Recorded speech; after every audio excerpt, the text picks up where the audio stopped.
So complementary genes is something very similar to recessive epistasis, and that's why it is also sometimes called duplicate recessive genes.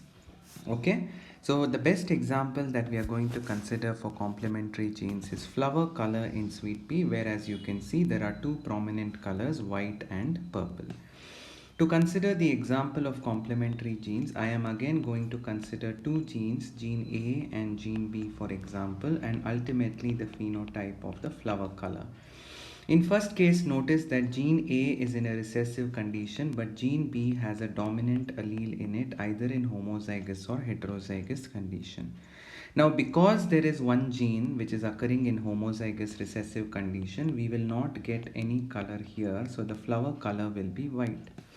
The second situation is something very similar.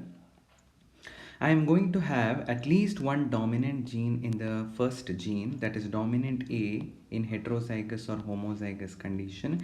But in this case, the gene B is occurring in double recessive condition.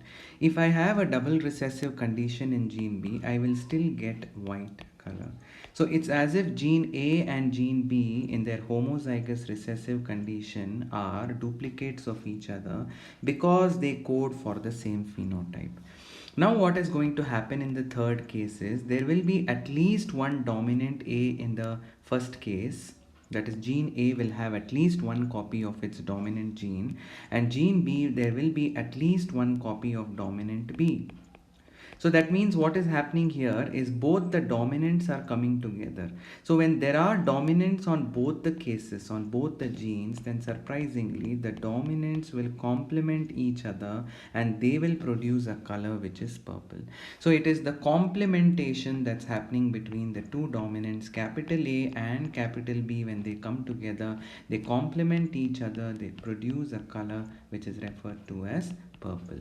Okay, so when either dominants are if dominants are missing in either of the loci, then you will have only white color. So it's like basically a recessive condition in both the loci, double recessive condition in both the loci express the same phenotype, so we can call them as duplicate recessive genes. However, when two dominants come together, the color obtained is purple.